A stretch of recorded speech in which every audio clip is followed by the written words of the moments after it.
Somi doesn't normally go through her husband's things, but this time she's gonna make an exception.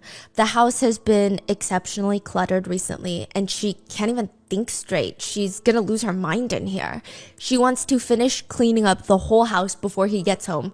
Maybe they can eat dinner afterwards. She's gonna feel like a brand new person. That's the plan.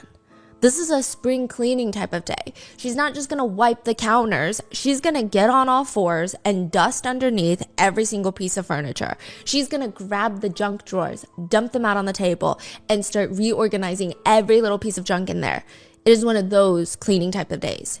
Somi's in the thick of putting things away. She's tried on 5 pairs of jeans from the back of her closet just to see if they still fit. She's sweating. She's drenched in sweat, labeling everything, running around. And then she comes across a stack of those old VHS tapes. Because before streaming services, there were CDs. And then before that, there were these VHS tapes. They're like big black blocks, which is kind of cute. Maybe her husband is keeping them because, I don't know, they don't really watch VHS tapes anymore. But maybe it's one of his favorite childhood memories and he's just keeping it for nostalgia. Or maybe it's a video of him when he was younger, because you can basically vlog and put it on a VHS tape. She keeps rummaging around and ends up finding a VHS player. Oh, this is cute. She pops the VHS tape in, goes back to cleaning, because you have to wait for it to wind all the way back to the beginning. It's literally a tape, and then hits play. The video starts, and she freezes. She drops whatever's in her hand, and she's staring at the screen, kind of confused about how to feel about any of this. On the screen is her husband, aggressively, almost visually painfully yanking himself, self-pleasuring himself. It's very aggressive, and it feels illegal to watch her husband in such a... It's weird, she's never seen this before. And he's moaning a name, a woman's name she's never heard before. It's definitely not her name. It's not Somi, it's somebody else. Is his face in there? Yes. It's very disturbing. It's definitely going to be a big fight when he gets home. But she's trying to figure out when this tape is even from. Maybe it was from before they even got married. But even then, it's kind of a weird tape to have. Who records themselves doing something like this? It's a little odd. Do we know when this was taking place? 2003. And by then, VHS tape is not really around, right? No, most people have moved on to DVDs. Now she checks the time. It's a 20-minute long clip. The whole time, that's what he's doing, self-pleasuring until he reaches his destination. She rips the VHS tape out and inserts the next one. By this point, her heart is racing a little bit because is this going to be another video of him doing strange things? Is it going to be an introduction into the woman that he's calling out to? She pushes the tape and presses play. Laying on the bed are 2 bodies, her husband and another body laying next to him. There's these words written all over both of their naked bodies, like they're doodling on each other, or they were doodling on each other. The words read Prince and King. Prince and King. Yeah, all over the husband's body. The girl looks terrified. She's laying next to the husband with a giant long cut down her private area, and she's actively bleeding. She's trembling.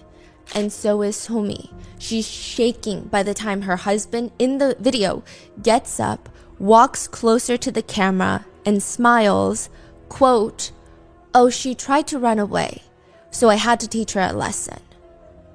He turns back to the girl and says, quote, "Endure it even if it hurts."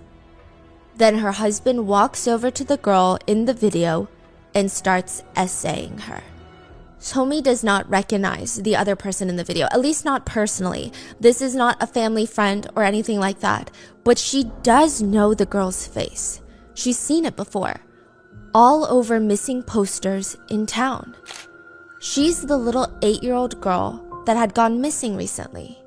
It was an 8-year-old girl? 8 years old. We would like to thank today's sponsors who have made it possible for Rotten Mango to support the National Center for Missing and Exploited Children. They are a private nonprofit that focuses on finding missing children, reducing child sexual exploitation, and the prevention of child victimization.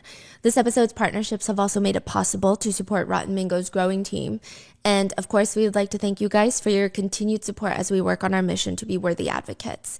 As always, full show notes are available at RottenMangoPodcast.com. Now, some some heavy disclaimers for today's case.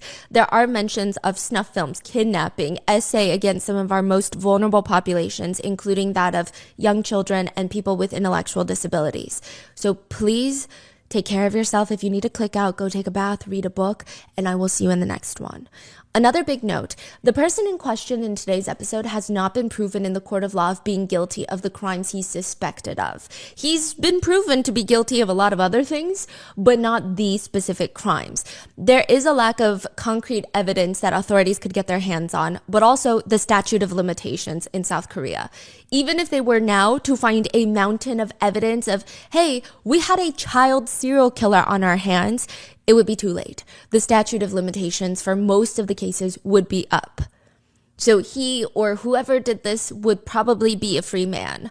But I do think it's a very solid theory that the authorities have. But for legal purposes, I will be using the word allegedly, and anything stated about someone's guilt or lack thereof is either a personal opinion or a restatement of opinions of netizens that have been compiled for viewer convenience. They should not be taken as fact, and as always, everyone should come to their own opinions. So with that being said, let's get into it. The producers of a famous Korean true crime show get a letter from a man who is in jail for essay and kidnapping, which is kind of odd to say the least. They usually cover crime stories, and more often than not, the producers are the ones reaching out to the prisoners, begging them, like, let me come see you and do an interview. What's the show? It's called Curious Why. Why would he reach out to want to share his story and have it broadcasted to the whole nation? It's a little weird. The man, Mr. Na, N.A., rants in his long-winded letter that this is all one big conspiracy misunderstanding, that if somebody just takes 2 seconds to read his letter, they would see just how corrupt the police are. It's not that difficult. Mr. Na states the police tricked him.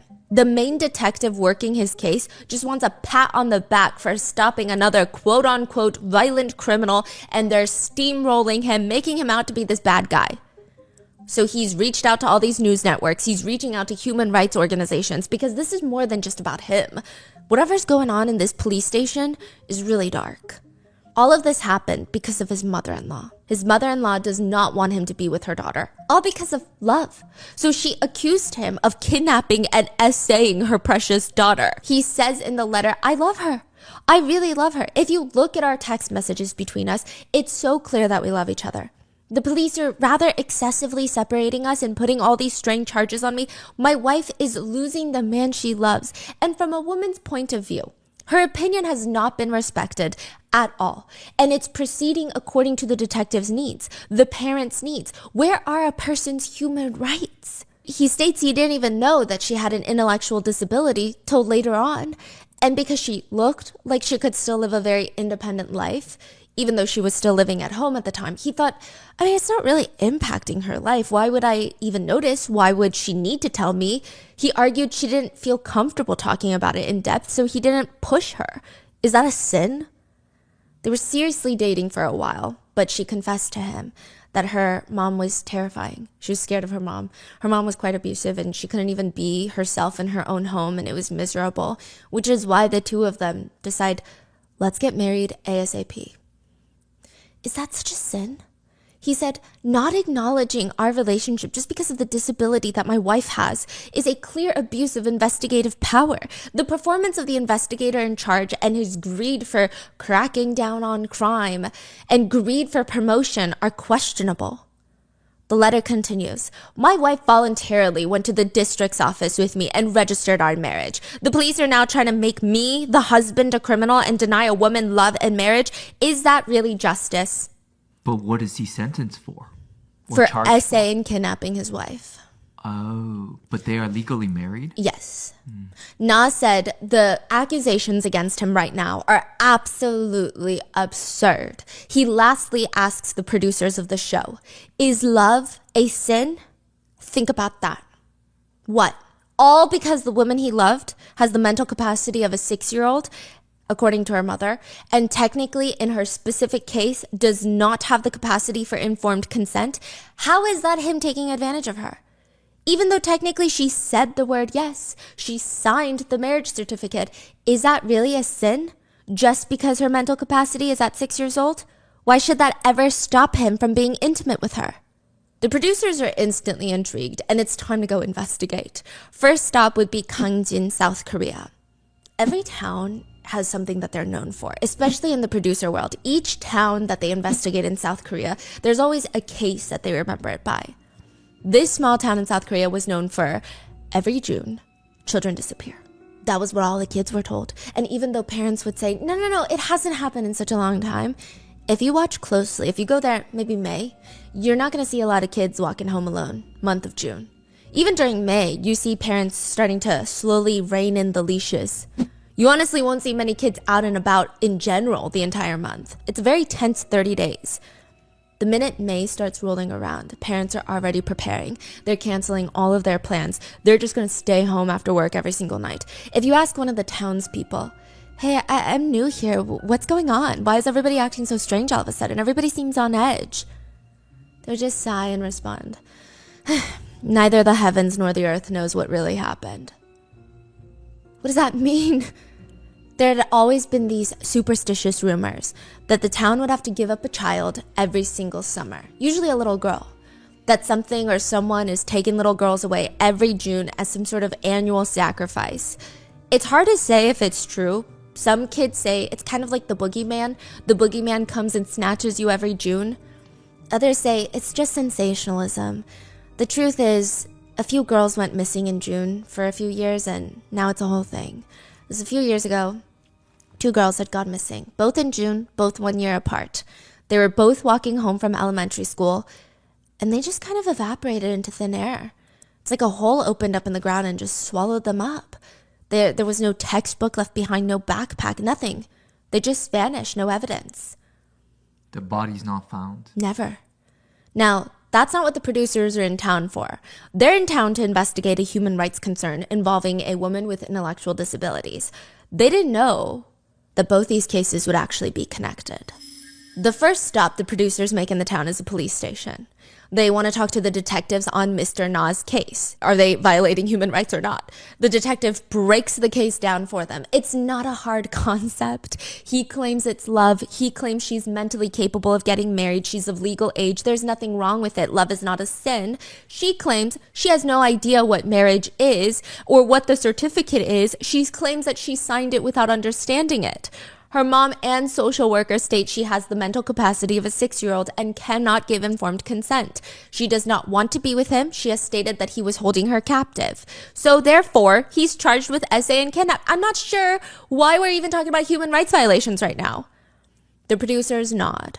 Maybe they followed a bad lead. The story is sad, but it's not really complicated. It is in the sense, but it's not what they're looking for in a documentary. They need something to pitch to their network. This is not that. But as they're on their way out, the officer continues. Besides, that guy should just stay single. His first attempt at marriage, even bigger disaster. What do you mean? Oh yeah, he was married once before. That's why he was in jail the very first time. This is his second time in jail, second time getting married. We know his ex-wife pretty well. She was down here a lot talking to us. She's the one that accused him of running a child snuff film ring. Whoa. A while back, a group of American documentary filmmakers decided that they were going to venture into the Amazon rainforest to film a documentary about a cannibal community. There was going to be a director, scriptwriter, and 2 cameramen. They tell all of their friends about it. They'd been preparing for this trip for months now, and it's finally time. And then they just vanish in the Amazon rainforest, disappear into thin air. When? This was in the 80s. Professor Harold Monroe, an anthropologist from NYU, decides he's going to run a little rescue mission to find the missing documentary makers. The plan is honestly horrendous. They're going to infiltrate the cannibal community and try to figure out what happened and try to get the tapes back, try to find the documentary makers. He and his team end up finding out they're dead. There is a shrine that the community made where their skeletal remains are laid out, as well as their reels of film. The professor somehow is able to make a deal to leave with the reels of film, and he has no idea what's in them. He can't even play them until he gets back to New York. He goes back home, reviews this recovered footage, and it's like watching a real-life horror movie. The 4 filmmakers have a very rough start to their trip. A few days in, their guide, Felipe, is bitten by a venomous snake. There's nothing they can do about it. There's nobody around. It's too late. They're too deep into the forest to leave now and get him medical attention. Meaning either the venom is going to spread to the rest of his body or they have to cut his leg off.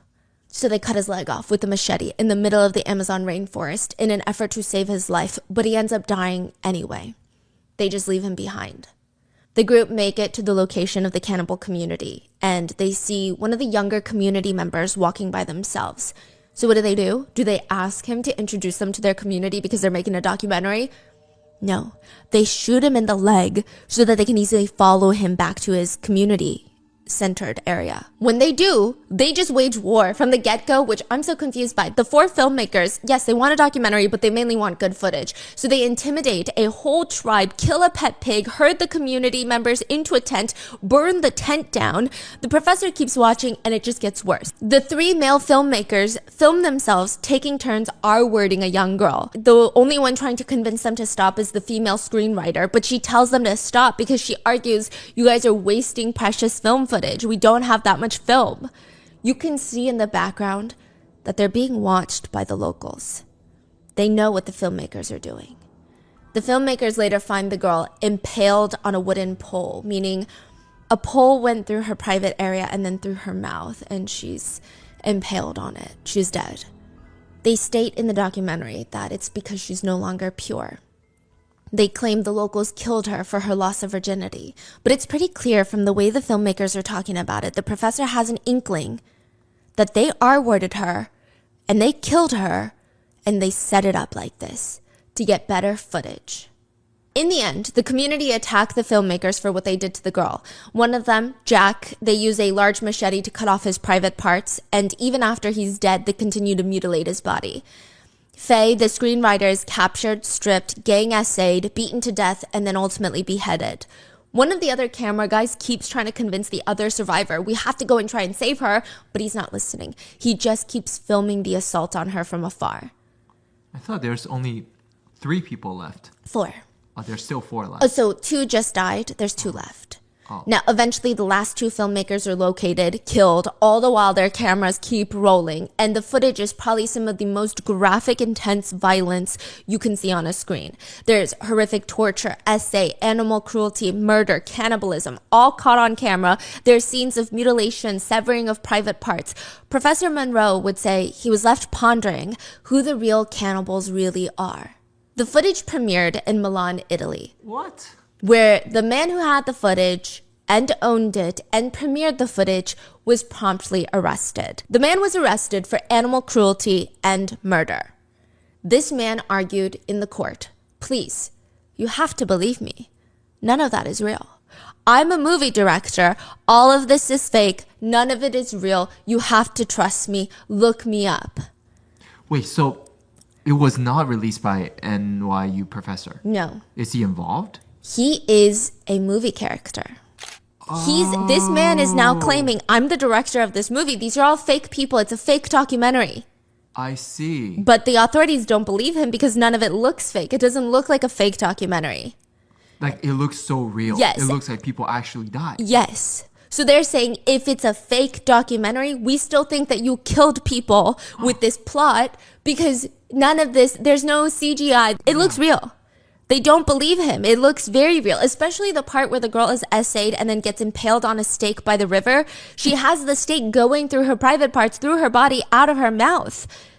They believe he created a real-life snuff film to win awards, to make money, to dupe the public into watching it. It wasn't until during the trial, they would confirm that the actress was very much alive. And they still didn't believe it. They thought, maybe it's a lookalike, maybe it's a twin sister. They had to physically demonstrate how the killing scenes were done in court to prove that nobody died on set. Okay, so there was a film that looked so much like a snuff film was released.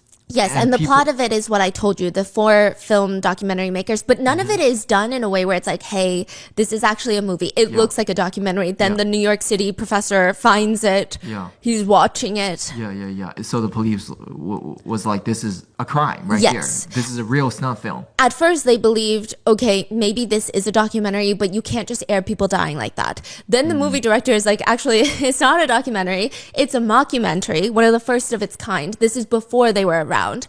and nobody died. I'm not airing footage of real people's deaths. And they're like, we don't believe you. We think that you actually killed these people to make this movie. So we're going to arrest you for murder and animal cruelty. Wow. He goes to trial. They bring photos of the girl that is still very much alive. And the authorities are like, we still don't believe you. So they have to now reenact the killing scenes in the movie to show you, hey, no, really. The scene where the girl is impaled by the stake, they had a stake embedded into the ground and a bicycle seat that she would sit on. Then she put a basil wood on her mouth to hold it, and she appeared like she had this stick going through her body. But the way that she's able to keep completely still is crazy. But only then were the murder charges dropped, and the film was banned for animal cruelty. There are actual animal torture scenes in the movie. Those were not faked. There's a scene where a turtle is deshelled and butchered. Oh. They killed a total of 7 animals for the film for whatever sick reason. Truly, apparently there was no reason for those plot points. Not that that would excuse anything, but truly, it wasn't even part of the plot, if you will. It was just extra sadism thrown in for why the hell not. It's really sad if we get into it, but the animal cruelty scenes are brutal. Apparently, they wanted a scene for no good reason of them killing a monkey, but they didn't like the first take, so they took another monkey and decapitated it. Again, just because.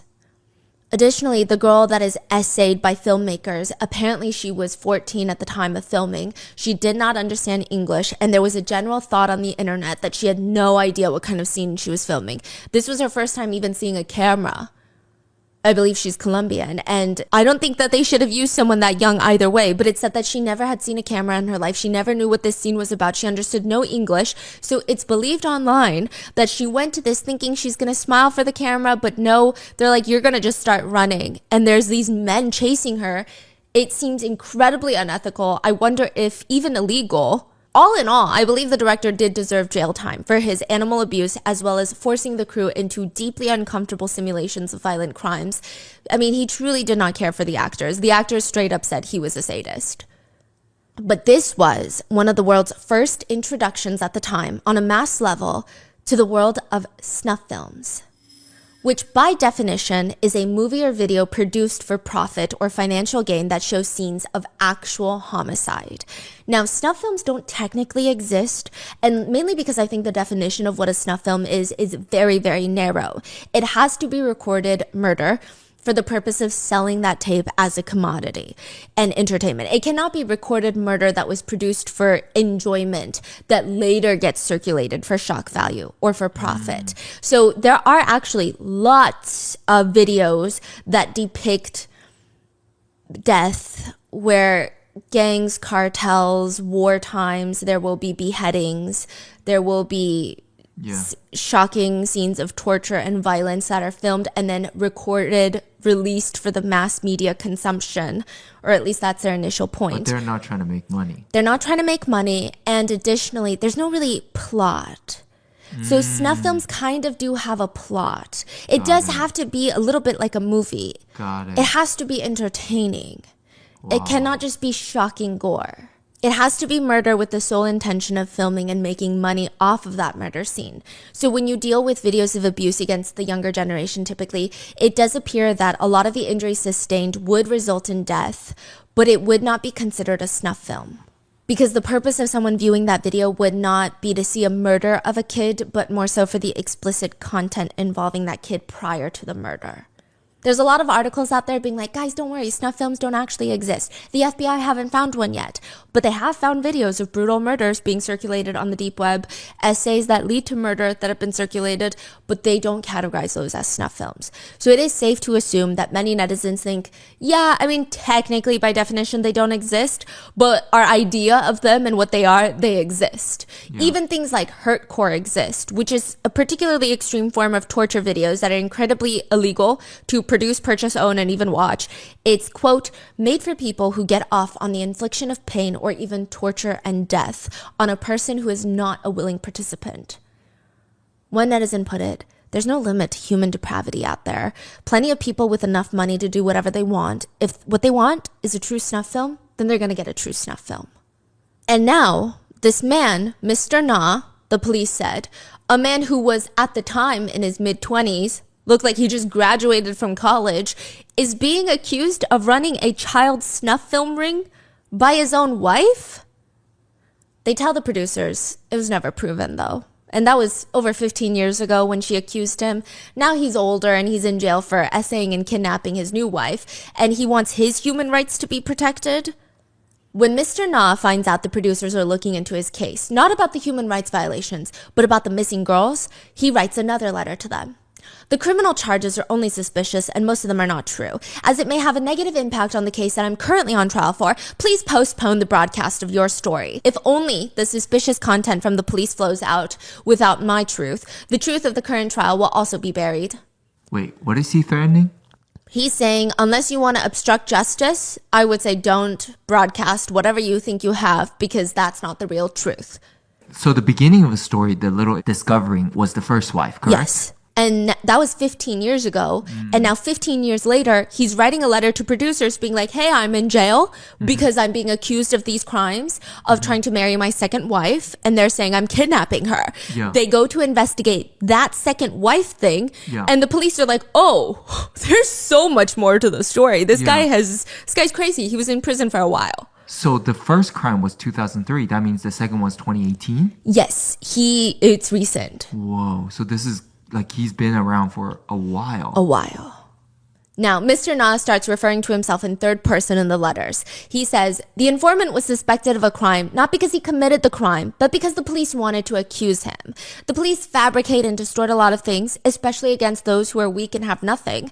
Mr. Na falls into that category. If Mr. Na had truly committed a crime, would he have reported it to a broadcasting station under his real name?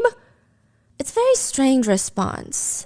That if the producers didn't feel like there was more to the story before, they definitely think there is now. The response makes them want to dig deeper. 1 year, this is the ex-wife, so back to 2003. 1 year before finding the tapes in her husband's closet, Somi starts noticing her husband's not acting normal. I mean, to be fair, everyone in town is kind of on edge. Another little girl had gone missing, but they didn't have a daughter. They're not exactly as high risk as all the other people in town who are freaking out about their own children. But this vacation is supposed to be about them and reconnecting and focusing on their relationship, and it just seems like the last thing on her husband's mind is relaxing. In fact, he's in the corner of the hotel room writing a will. He's insisting that they need a will if they're ever going to die, which logically, yeah, sure. But time and place for everything, no? I mean, who does that in the middle of a vacation? He even randomly starts writing a letter to his uncle that he hasn't spoken to in years. Somi is so confused, she leans over his shoulder to get a glimpse of the letter, and it reads, it seems to be the first time I'm writing a letter to my own uncle. The trip has already been planned and has nothing to do with any incident. Also, the recent incident has nothing to do with me. And I confess that I lied. What? What incident? What is he talking about? What does it even mean? But the weirdest part of the trip comes at night. The two of them would be laying in bed, the lights are off, the motel's blackout curtains are drawn, it's pitch black in the room, and Somi is just about to drift off into sleep and she thinks her husband's already knocked out, it's quiet. Then she hears something. She hears him talking? What did he just say? She holds her breath and he says it again. Okay, what was that? He's muttering something under his breath. And then she hears it again, and this time it's a bit clearer. There's someone in the walls. For the first time ever, Somi is actually pretty happy to be back home from her little trip with her husband. She hoped going back to their routine is going to help him get somewhat back to normal. I mean, but that's not what happens, not even close. When they get back, one of the first things her husband wants to do is go to the movies, which, fine, but he wants to go by himself, which, I mean, again, I guess it's fine. She kisses him goodbye, but there's something about the way she grabs her coat. She waits a little bit while before running out of the house and following him down the street. It's not like she's following him. Technically, she could be going to the market. It's also in the same direction. Who's to say, really? She stays very far away from Na, and he cannot see her. But she follows him all the way towards the movie theater. He does end up going to the movies. But at one point, when he's walking through an alleyway, out of nowhere, he just starts sprinting, booking it, sprinting down the alleyway, looking behind him, hiding behind giant dumpsters, poking his head out, eyes wide, hiding again. He looks like someone is chasing him.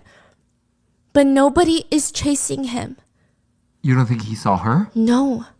Oh, like he's running away from someone else. Yes. Because if he sees his wife, you don't hide like that. You don't run like that. He's running like someone's chasing him with a knife. Somi turns around and quickly goes back home. Later that night after dinner, Somi starts cleaning again, and she sees sitting near the top of the trash can a ripped up movie ticket from earlier today. She bends down, grabs as many of the pieces as she can, and starts puzzling it back together. And on it is a handwritten scribble.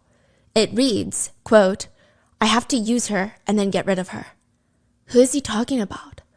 What is he referring to? Does it have anything to do with the little girl that just went missing? She was the second girl in town to disappear into thin air, and the whole town had been looking for her. Does it have to do with her? So by this point, the wife is suspecting of the husband, or She has a lot of questions? a lot of questions. I think, you know when you have those intrusive thoughts and you're like, okay, I am creating a movie in my head. This is not real. I think it was one of those moments because she does not report it at all. Every single karaoke bar, that's the search initiative. That's it. Comb through every single one of them. Flip tables, look under the booths, look in the vents. 300 police officers are out searching for the little missing girl.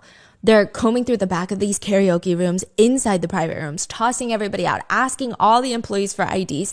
And it's all because this one post goes viral. An online forum post starts going viral 25 days after a little girl in town named Haeun disappears. She's 8. She vanishes. The title of the online post reads, "I saw a girl who looks just like Haeun, the one that disappeared. I saw her somewhere and I'm pretty sure it's her." The rest of the message reveals the OP is a woman in her 20s. She did not just see someone like Haeun. She sold Haeun. That's what she details in a post. She sold? Yes, that's what she details in a post that's basically a confessional of how she lured a small child, a small girl, to hang out with her, then handed her over to 2 men who promised to pay her for little girls, $1,000 per little girl. She states in the post, nothing against Han in particular. She just lured the next girl she could find, which happened to be Han. She said she didn't really know what these men had in store for her, only that they were going to take her away in this black sedan. Perhaps they wanted to illegally put her up for adoption.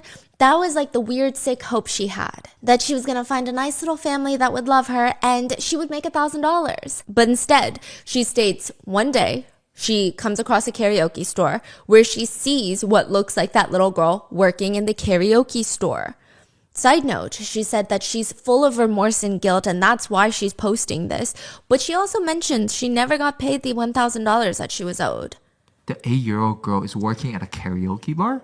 Karaoke bars in South Korea are honestly typically a lot of fun if you are over age and you go knowing some security measures, but it's not really the type of place that your parents would want you to hang out in. It's like clubbing. Clubs are fun in the US if you're of age and everything is legal, but is it the safest place in the world? Is it a place where your parents are going to be like, yes, go every single night? There's nothing inherently wrong or shady about them. There's bad people everywhere. But it is a place where bad things have known to happen just because it's associated with nightlife. And this was years and years ago, right? Yes. Decades ago. Yes. So it's more unregulated. Yes, I'm assuming it's a lot more regulated now, but there have been allegations even today that some shady stuff is happening. I think not so much in the more tourist areas, but maybe smaller towns. Yeah. Now, there had been instances where girls had been kidnapped and forced almost into a labor trafficking, sex trafficking ring inside of karaoke bars. There have been instances where children in South Korea have been kidnapped and they would be purchased by adults in these karaoke bars. Yeah, there have been unverified internet rumors that some of them were these underage kids would be forced to perform on tables in private karaoke rooms by using fruits to do things to their body. I don't know. That is completely unverified. It's an internet rumor. Now, this is still the very big first lead that the police have about missing Haeun. She might be working in a karaoke bar. The missing girl's dad, Haeun's dad, even tries to meet with some of the former kids that had been kidnapped by karaoke bars just to see what their day was like, how they could find someone that is being moved around in these bars, the best way for them to escape. He starts sleeping outside of karaoke bars in the area until the owners will let him in to search, until they talk to him. And that's when he finds out that his daughter is not in any of them. Authorities had searched through Mokpo, Busan, checking every single karaoke bar, subway stations, even going through the terminals one by one. If she was sold as a karaoke worker, it's likely she's traveling through the subway stations or perhaps even spending time and maybe even sleeping in one. But she's not there. She's not anywhere. They don't even have a clue or a better lead. Usually when they search this intensely, you get another lead you can follow while you're searching. Someone says, oh, actually, I remember seeing someone like that and she went that way. But they turn up nothing, which means the only lead they still have is tracking down the original anonymous poster, the one that claims she sold the girl, the one that claims she's now in a karaoke bar.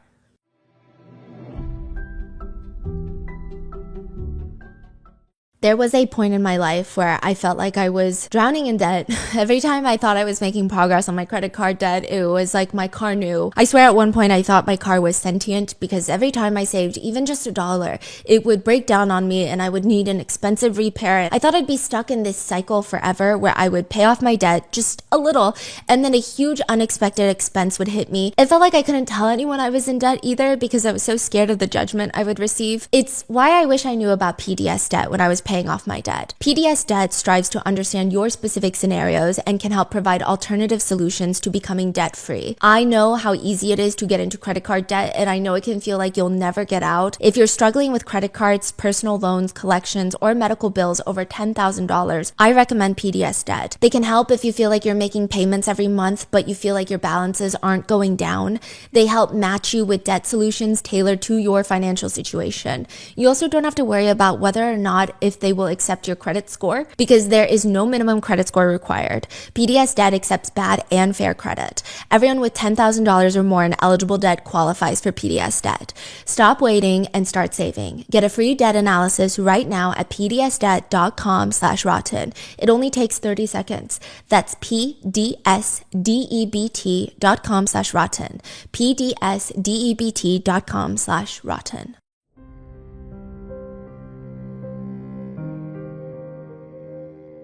Police track the IP address and end up in a PC bang, internet cafe in a nearby town. Are you sure this is the one?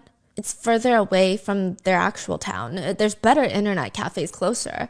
Side note, an internet cafe, you can pay money to log onto one of their computers and use their Wi-Fi. They usually have food and snacks and really fast Wi-Fi, so a lot of people will specifically go to play games.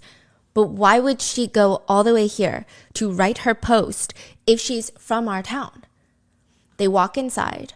Hi, we're with the police. We're going to need to see the CCTV camera footage from the past few weeks.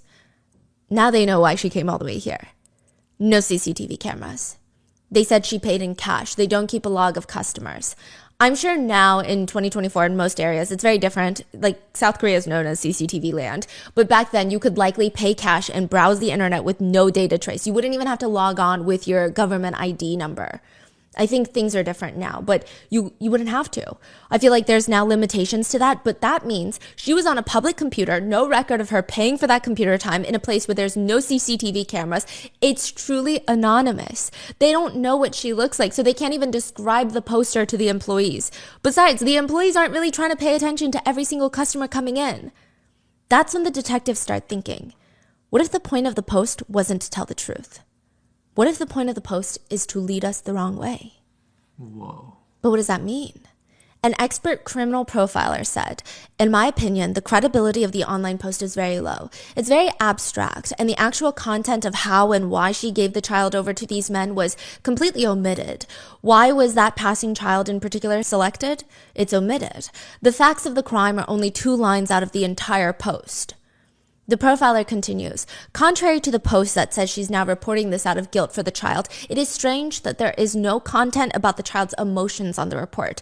You would imagine one would write, she looks so scared. She must have been so terrified. The look on her face still haunts me in my sleep. I can't stop thinking about the way her face looked up at me.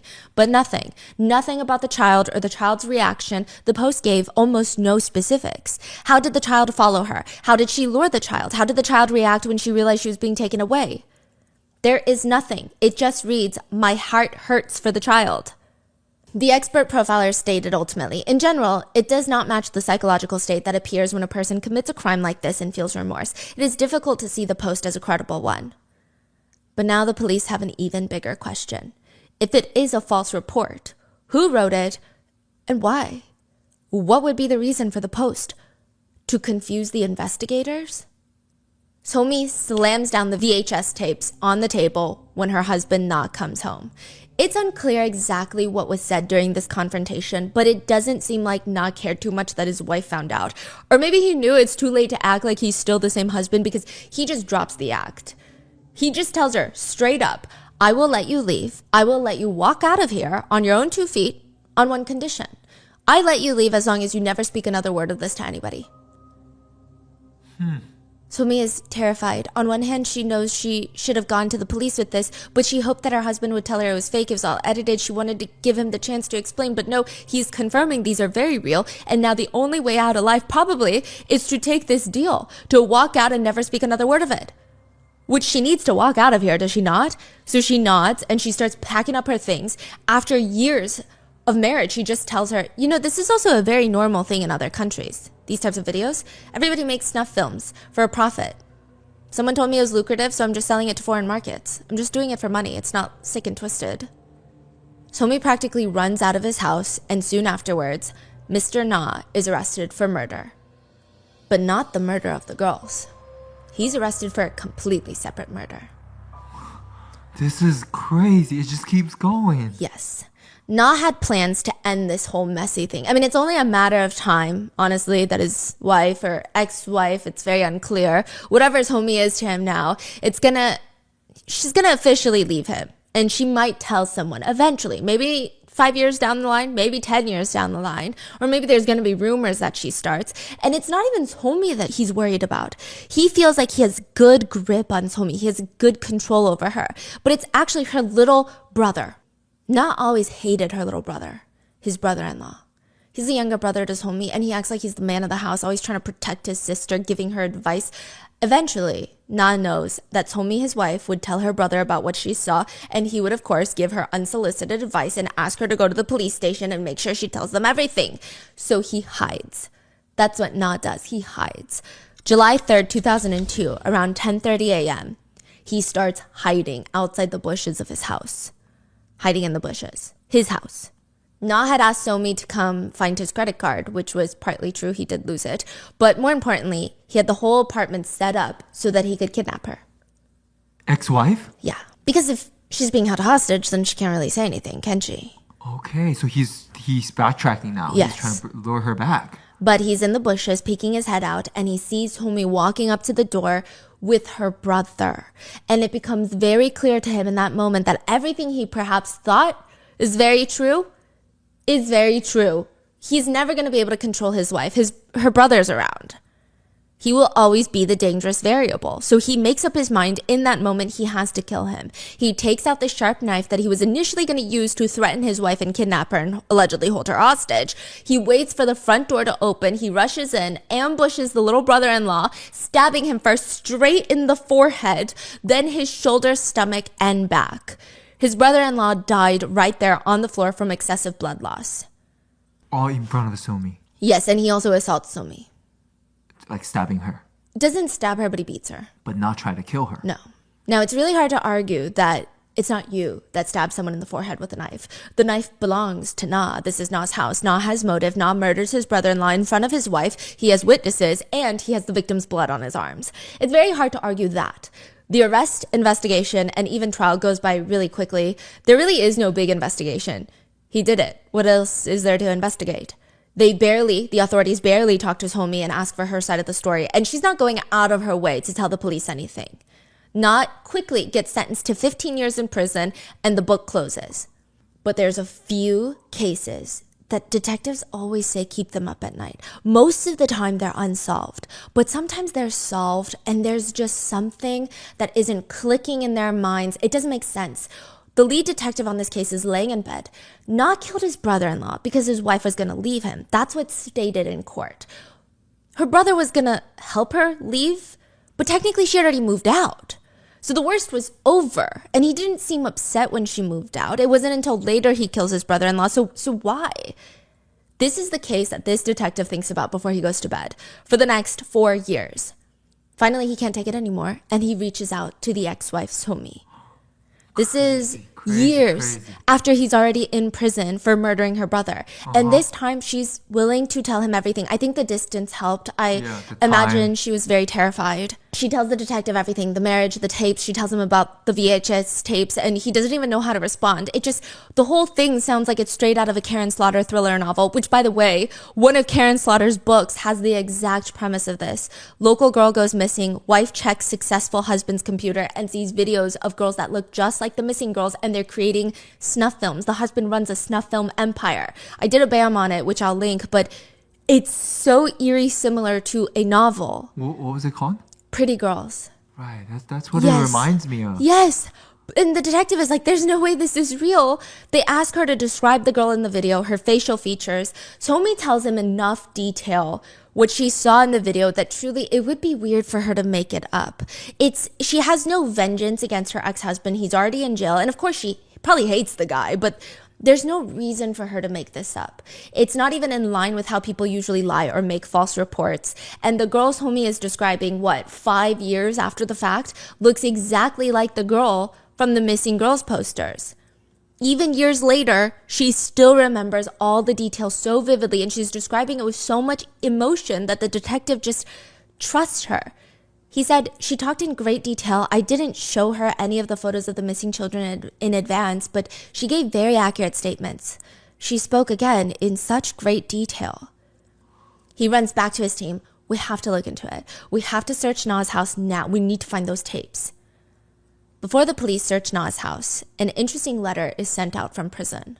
A letter from Na to his family. It reads, "What did you do with my bag and computer? Not the ones in Gangjin, but the other ones. You should dismantle the computer and break it and dispose of it. What about my luggage and belongings, the ones in Gwangju? When you come to visit me in prison, just talk about my well-being, not this and that. I'll ask if I'm curious." Who did he send it to? His mom. So he wants the mom to destroy evidence. Yes, but he writes it so nonchalant. What did you do with my computer? You should probably dismantle it and break it and get rid of it. I wonder what the mom does then. She does that. It seems like she does exactly that. When the police storm into his old house, the first thing that sticks out to them is it's almost like a supervillain movie. Na has 2 boards on his wall, a chalkboard and a whiteboard, and on it are just a bunch of random symbols and characters, multiple different languages squashed together. There's Korean, there's Japanese, there's English, periods randomly, exclamation points, numbers. It looks like some sort of code. Look, there's 360 characters used. The purpose of the code is to make decoding very, very difficult. That's what the authorities believe. To confuse the reader, and it's working. Whoever reads it, if I walk into his house and stumble upon it, me as the reader, I don't know what's going on. He created a code with his own rules, and steadily he is writing in secret letters. The police have to create some sort of index to try and decipher it, and the first message that they're able to decipher on the board is, written in large code across the top, reads, "Use women financially." Let's keep going. What about this one? Following the code index they created, if the code index is correct, this one says, "King of the brilliant nation. I will use my psychopath techniques and I will film pornography." The rest of the codes that have been deciphered have not been released verbatim, but it has been described as content relating to desires for crimes against children and desires for child grooming. How is this not a movie? The code is alleged? No, the idea that he's connected to those missing girls is alleged. Oh, okay. Yeah. But And even the tapes haven't been found. Right, but those writing scribbles, Yes. that is not normal. Exactly. So, some people say that he was later diagnosed with schizophrenia. I don't know, because I think the part that I was like, okay, perhaps was him running down the alleyway, but I'm not sure. Maybe someone was chasing him, or he could have just been on edge because of the illegal stuff he's doing. Like, he could have thought police are chasing him. Yeah. I don't think I feel like schizophrenia is a very, just like we don't understand enough about schizophrenia, so let's throw it on people when we don't understand. I think that he's sick. Everything he does seems pretty meticulous. Yeah. The code is very meticulous. It doesn't seem like someone going through psychosis and having hallucinations. Right. That's a good point. Yeah, because usually people that are schizophrenic, and from my knowledge, please correct me if I'm wrong, if they truly believe that they are in danger, they will write things, Yeah. but it's usually very frantic. Like Yeah. This one is like he's putting a lot of thoughts the behind it. code is very, and he has been using this code even today in prison. He's still using the code. Right. So, and he's developing the code and altering the code. So it's a very long, lengthy process that seems very well thought out, well planned. Yeah. Now, one of the other codes reads, I am the most precious. Make others naive for my benefit. Never be deceived. And another one, a more chilling one, if you consider the timing of it. This was written right after the second girl vanished. And it reads, if they just didn't know me, I wouldn't have committed any sins. If I simply would have not been born, I would have no sins at all. So again, some people liken this to, oh, maybe he's schizophrenic and he's saying like, what's wrong with me? I don't know what's wrong with me. I don't understand. However, other criminologists believe the way he's writing is almost, I have to commit crime. I was born to commit crime. So if I hadn't been born, I wouldn't have committed crime. Yeah. It's not my fault that I was born. It seems more from a place of anger rather than from a mental health disorder. Why would he write it in code though, to begin with? What does the code mean to him? And does it have a link to the missing girls? That's all the evidence the police find. They do not find a single VHS tape. They're all gone. Even though the police don't have solid evidence to nail Na, they theorize that he might be the child serial killer in the area, that he's responsible for at least 2 of the missing girls, and he might have been using them to create snuff films to sell to foreign markets. The timeline is making a lot of sense. The first little girl, Seongju Kim, disappeared June 15th, 2000. She was last seen around 2 p.m. sitting on a bench in front of a stationery store. She was waiting for her older brother to get out of school so that they could walk home together, like they always do. Then almost exactly a year later, June 1st, 2001, the second child disappears on her way home from school, just like Seongju Kim. Her name is Han Kim, no relation by the last name, but she vanished on her walk from school. She was last seen standing at a crosswalk, trying to cross in the direction of her house, and then vanished. And here's the interesting thing. A lot of younger to mid-20-year-old guys were ruled out since most of them would have likely spent 2 years in the army. Interestingly, though, after the first little girl disappears, Na is enlisted in the army. Technically, he should have been in the army when the second little girl goes missing, but he gets early discharge for medical reasons. And right after his discharge, the second little girl goes missing. Wow. And then a year after that, he gets arrested for murdering his brother-in-law. Wow. And girls stop going missing. Okay. Well, there were recent cases where girls did start going missing again, but it didn't seem like it was the same person. So girls stopped going missing in the same fashion. And then around the time that he's arrested, a few years later, his wife states that she found snuff films that he made with what looks like the second girl that went missing, Halen. Now, they theorize that Na is responsible for both girls going missing.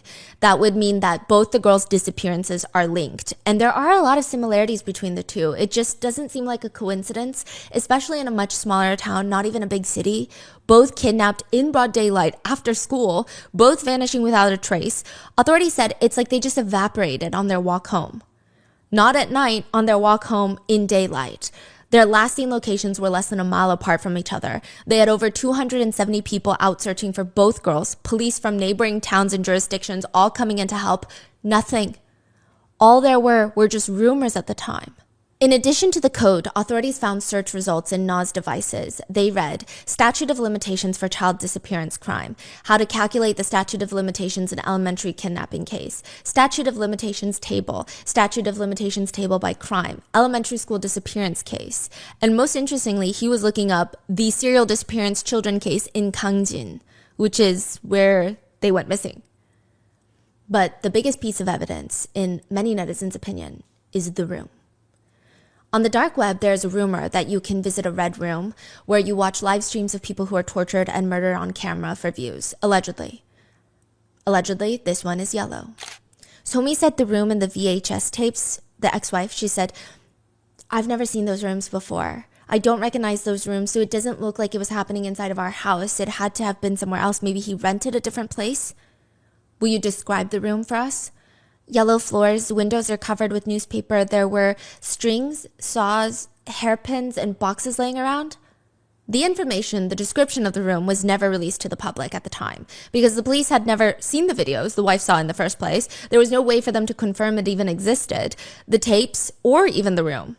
That is until a man named Min-soo comes forward. He's an adult now, but he said he wasn't when he was in Na's yellow room. He said Na would take him inside this 2-story red brick house in a room with yellow floors, newspapers covering the windows, and he comes forward to tell the authorities that he and Helen, the second girl that went missing, were actually in the same class. All the kids at the time, even the adults, were saying it was a ghost that had lured the 2 girls out every June. But Min-soo knew it wasn't a ghost. It was the creepy man that lived near the playground. He would lure the kids to his little studio and essay them.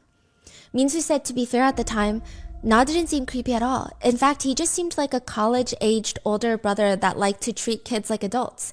It's not like some stinky 60-year-old ajashi trying to snatch kids. He's like the cool guy, smoking cigarettes, drinking soju, and he's like, hey kid, you want to come over and play games? What kind of 8-year-old says no to that?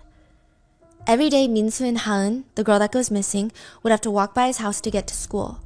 And Min-soo said for him, it was very natural. They all started hanging out. Min-soo remembered Na would tell him, if you want to hang out, play games, and eat junk food, walk to my house and knock on the wall. If I hear it and my parents aren't home, then I'll let you in.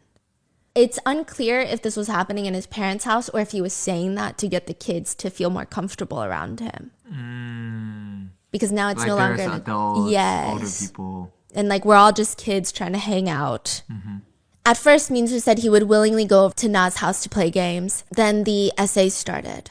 Once that happened, Min-soo said he was too scared to say anything to anyone, but he does start avoiding Na, and Na would chase him around town, waiting for him. Sometimes Min-soo would get out of school and he'd be waiting at the door. Would not essayed Min-soo. Yes, and he would film it. We'll get to it.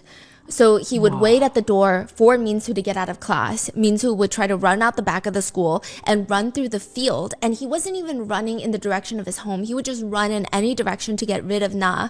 But Na would always be there when he comes out of the wood clearing. And he discovered that Na is watching him with binoculars, stalking him. It was terrifying. The more Min-soo avoided Na and refused to hang out with him anymore, the more aggressive Na became at wanting to essay him. It almost starts feeling like an obsession. He says, I think he had videos of young children.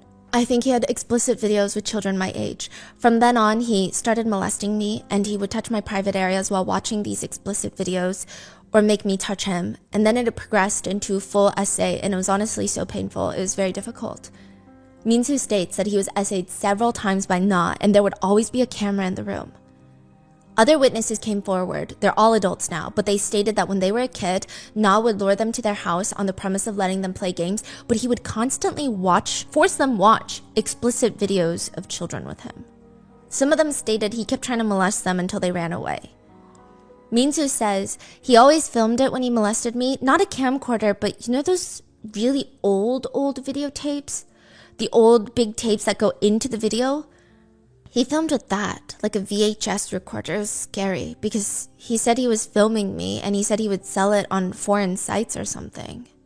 When Min-soo was asked why he didn't report it as a kid and only now report it as an adult, he said, now that I think about it, I think Mr. Na was very obsessed with children. But at the time when I was a kid, I didn't think like that. It was only as time passed and I became an adult and I thought, oh, this man is likely kidnapping those kids. The police had nothing else to go off of for Min-soo's case and the girl's case. They're able to locate the studio that the videos were allegedly filmed in, and sure enough, a room like that does exist in town, and it's near where Min-soo said it was, but there were no tapes left behind, just a video recorder. And Min-soo confirmed that's the one he used on me, like he was filming it. How is that not enough evidence? Yeah. All of these witnesses, all of these people. Statute of limitations as well. Oh, so they're no longer even going after this. It's in the court of law, victim stories, especially when so much time has passed, is not believed because the defense attorney can easily argue that memories can be edited, altered, changed over time, or completely false. So they don't have concrete evidence, and the statute of limitations is almost coming to an end. So it's not the highest priority case. Sometimes when there's murders, they will become higher priority when the statute of limitations is gone for first-degree murder now in South Korea. But when it was coming to an end, there would be like a renewed search. But this was not that. There was really no evidence to bring to court, so police resort to the last option. It's not the best idea, but it's usually done when there are no more ideas left, which is to have Minsu confront Mr. Na, and hopefully they can get a response out of him, trigger him into admitting something. But when Minsu goes to meet with him, it's said that Na just smiled at him leisurely, just smirked. Minsu said it was so reminiscent of the smile that Na would give him when he was essaying him. He was terrified. He felt like he was a kid again, back in that studio. He said his whole body, his arms, he could feel goosebumps starting to come out. And they did not get a confession. Until right before Na's release date from prison. This is the first time he's in prison. 15 years. Yes, he's about to be released. How is it, first of all, how you kill someone and then give 15 years? Exactly. So he's about to be released, and out of the blue, Na states that he wants to talk to a detective. The detective goes to visit him in prison, sits down with him, and he allegedly tells the detective, "You're right about Minsu. I essayed him, and you were right about those 2 girls. I killed them." Okay. Where are their bodies? Near the river. The detective gives him a map and watches him draw a circle with his pointer finger. "Yeah, I left their bodies there." The detective glances at the prison officer because it's time for the detective to take a trip down to the river. This is in 2010, okay? He confesses. So why is this case still unsolved? Why is he ultimately released from prison? The confession he made was not only not recorded, meaning the detective or the prison officer did not even write a report on it at the time. They were so busy. It was not recorded. No audio or visual or even written statements. Just the officer's memories, and Na would argue they were false. He claimed he never confessed to a single thing, and it's crazy that they're saying he did. He told everyone, "I never said any of that. I never confessed." So it became another he said, she said, back and forth. But why do you think he even tried to confess in the first place? If netizen speculations are correct, it seems that he was getting off on getting away with it. Because around this time, I think he knew that there was no evidence and the statute of limitations was coming to a closer end. Wow. He gets released from prison in 2017, walks out a free man, then walks back into prison accused of kidnapping, essaying, and torturing 2 little girls. But he is free now, again, in 2024. What? He only got like 2-3 years for that. So he is free? He's free. Is his identity hidden? Just Na. That's all we know. We don't know who he is, his name, his face, nothing. Nothing. And the reason that he ends up in jail the second time is so reminiscent of everything else that people have been saying about him, kidnapping, essay, and the fact that a lot of netizens believe he went after a woman who, according to her mother, has the, quote, mental capacity of a 6-year-old. It just, all of that seems really disturbing. Now, there is no statute of limitations for disappearances, meaning if you disappear, the police will hopefully, in theory, conceptually, look for you indefinitely. There is no statute of limitations for that. However, if they find you and you have been kidnapped and essayed, there is a statute of limitations for kidnapping and essay. There's even a statute of limitations for murder at the time. It was 15 years. So if they find your body after 16 years, the killer is getting away with it. It's almost like a challenge for killers. It was thankfully abolished in the National Assembly in South Korea. One of the policymakers said, just the fact that a criminal can be punished at any time can give hope to a victim. So in 2015, the law is passed abolishing the statute of limitations for first-degree murder, but it does not apply retroactively. Which, side note, I believe they abolished the statute of limitations for a lot of other crimes as well. But for first-degree murder, because it's abolished in 2015, if it's been 15 years since you committed murder, it does not apply to you. Only moving forward. Yes, but if it's been 14 years, it's not, it's forever now. Like you can get caught anytime. But if it's 15 years, if it's past the 15-year mark, then you're free. Haeun was kidnapped in 2001. If Na is guilty, then his statute of limitations is up in 2016. Meaning, if he is found guilty of murdering Haeun, he could still be punished for it. But they don't have Haeun's body. And typically you need a body to prove that it was first-degree murder, which is very different from things like second-degree murder. So you're saying they only had one? No. The other case is past the statute of limitations. Oh, okay. So only one of the girls. Only one. It seems like it's a very unlikely and very hard mountain to climb. Regardless of if it is Na or not or somebody else, it seems really hard to bring justice at this point. But Na, whether you believe he's guilty or not of murdering the two girls, he was still found guilty of murdering his brother-in-law and kidnapping and essaying a woman with intellectual disabilities. And he is a free man. Side note, remember the code he was using? Still using it in prison. He had added 200 pages of code into his diary. So what has he been writing? It could be plans for all we know. Now, there are supporters of Na who believe that he did not do this. They state there were no sightings of him with the kids. There were no sightings of him at the site of the disappearances or even nearby. There were no people coming forward right after the crime took place. So how do we know it's him? We're just ruining a good man's life for no reason. We're just bothering him. But the biggest supporter for Na is his mom. Producers from a separate show were able to get in contact with her, and she told them, don't even talk about what happened in Gangjin. You don't know anything about it at all. Our baby is not someone who would do that. Don't go around talking like this just because our baby is in prison. What do you know? Do you have evidence? My baby? Yeah. Full-grown man. Convicted of murder at one point. But she says, my baby. Most of the people that were asked about Na had nothing but good things to say about him because they were all adults. Experts say with most child essayers, they could be very well liked or even highly regarded in the neighborhood because they only commit crimes with people they can control. And typically that's not fellow adults. Typically those are children or someone with disabilities. They're the most vulnerable. One of the detectives working the case said, honestly, Na may not really be the killer, which if that's the case, I would really wish that he would explain then why he's not the killer. I would hope that he voluntarily steps up and explains the parts he can explain, such as, oh, what kind of videotape it was, or at the time his ex-wife is referring to this or that, whether it actually existed, where he was at certain points, but he doesn't do any of that. If he can explain why it's not him, we would spend energy to verify the claims that it's not him for ABC reasons and exclude him from the suspect list. Yes. Finally, rule him out and spend more energy and resources searching for the actual culprit. But he's not doing that. All he did was confess and then retract, and since then he has not spoken about it.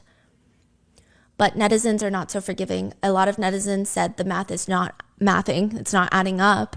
If it was maybe just his ex-wife, then that's one thing. Maybe it's like an ex-wife who hates him. But the details she gave about the tapes are oddly specific. Then Minsu comes forward, another victim that stated they experienced essay from that, and they have matching descriptions of the room. That's weird. His codes, the camera with no footage found. I mean, they stated it's just too many coincidences. And clearly this is a man that is capable of murder, essay, and kidnapping because he was convicted of those crimes, just not for these specific cases. So it seems, it seems pretty damning. One netizen comments, when he comes out, he will essay and murder again. Pedophilia is incurable, and these monsters are going to keep doing it. Wake up, you idiots who defend him. Other netizens argue, sure, we can debate if he did kill those two girls or not, but he did kill his brother-in-law. He did essay and try to kidnap a person with intellectual disabilities. He did admit briefly to molesting Minsu and then retracting the statement. Even if he's not guilty of what he's being accused of, he's pretty freaking guilty for what he has confirmed he's done. Others just argue that he should be surgically castrated. Others argue sarcastically, even if he's done all these things, guys, we need to rehabilitate him and make him adapt back into society. It's sarcasm and a pain point for the fact that he was released after 15 years. We'll see. Someone just commented, that's why nobody's having kids anymore in this country. Why have kids in a place like this? Another angry Korean netizen commented, our country is a great place to live if you're a criminal. Haeun's dad, the second girl that goes missing, said, my daughter is still breathing among us, with us. She doesn't speak, but my daughter is still by my side, inside of me. If my daughter were still here, she would be 30 years old. Had she not vanished, the family's life would probably be very different from what it is now. Haeun's dad still regularly checks welfare facilities and hospitals to see if she might be living somewhere. He said the best hope that can get him through the day is that his daughter was in some sort of unknown accident, had amnesia, and did not know how to get back home. And he has to go find her and bring her home. He said, once my daughter went through puberty, she had lost a lot of the physical characteristics that I remember of her. I feel like she's even more lost now, because if her appearances change too much, she'll be that much harder to find. Seongju's mom, the mother of the first little girl that went missing, she keeps her front door to her house wide open. They said if she ever gets there while they're asleep or while they're not home, they want her to feel like she can come inside, that she's home now and she's safe. They have never locked the door since the day she vanished. They keep it open. They keep her room exactly the same, textbooks stacked on her desk, bed made. She said it feels appropriate because for her family it feels like time has been frozen since she vanished. They can't throw away her clothes in case she returns, which they know is silly because even if she were to walk in the door right now, she'd be 30. She can't fit those clothes, but they can't not keep it. In one of the tiny little jacket pockets, she has a neatly folded bill, cash. The producers asked, "Why did you put money in your daughter's jacket pocket?" "I put money in there so she won't lack money wherever she is. She can buy candy wherever she is. If there's one thing I could say to my daughter, it'd be, let's not meet too late. Let's meet as soon as possible if we can." And that is the case of the alleged snuff filmmaker in South Korea. What are your thoughts on this case? I mean, even the documentary episodes feel like movies. It was crazy. I've never heard of a case like this. It was actually recommended by one of our Korean researchers, and she was saying it's crazy. I mean, I was watching your BAM and I was like, this sounds like the case in Korea. What are your thoughts? Do you think he's guilty? Please leave it in the comments, and please stay safe. I'll see you guys in the next one. Bye.